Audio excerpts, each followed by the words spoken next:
हरियाली डाँडाकाँडाको बीचमा एउटा सानो गाउँमा एउटा फरक भाले बस्थ्यो।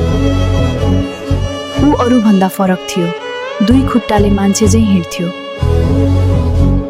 उसको शरीरमा भुत्ला थिएन। पुराना लुगा लगाएर एक्लै हिँड्थ्यो। गाउँका केटाकेटी उसलाई देखेर हाँस्थे।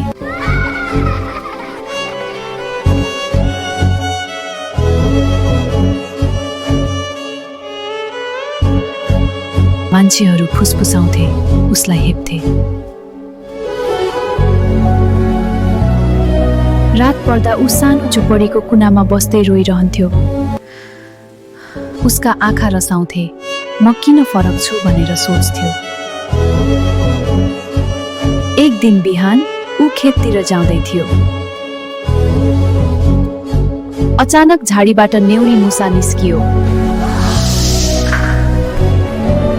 उसले भालेलाई कमजोर ठानेर आक्रमण गर्यो। डरले उसको मुटु काँप्यो, आँसु झर्यो। तर त्यो दिन उसले साहस बटुल्यो।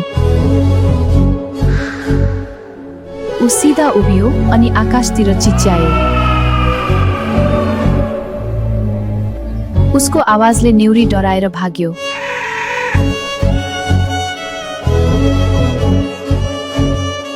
गाउँलेहरूले पहिलो पटक उसको शक्ति देखे। तर मनको घाउ अझै निको भएको थिएन। त्यही बेला एक हजुरआमा त्यहाँ आइन्। उहाँले उसको आँसु पुछिदिँदै भन्नुभयो,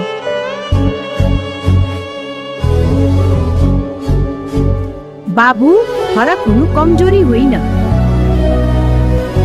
फरक हुनु नै तिम्रो शक्ति हो। त्यसपछि उसको जीवन बदलिन थाल्यो। गाउँलेहरूले पनि उसलाई सम्मान गर्न थाले। अब ऊ टाउको उठाएर हिँड्थ्यो। उसको आँखामा आँसु होइन, आत्मविश्वास चम्किन्थ्यो।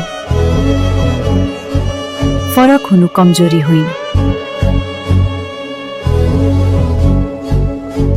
फरक हुनु नै असली साहस हो। र त्यो फरक भाले गाउँको प्रेरणा बनिसकेको थियो।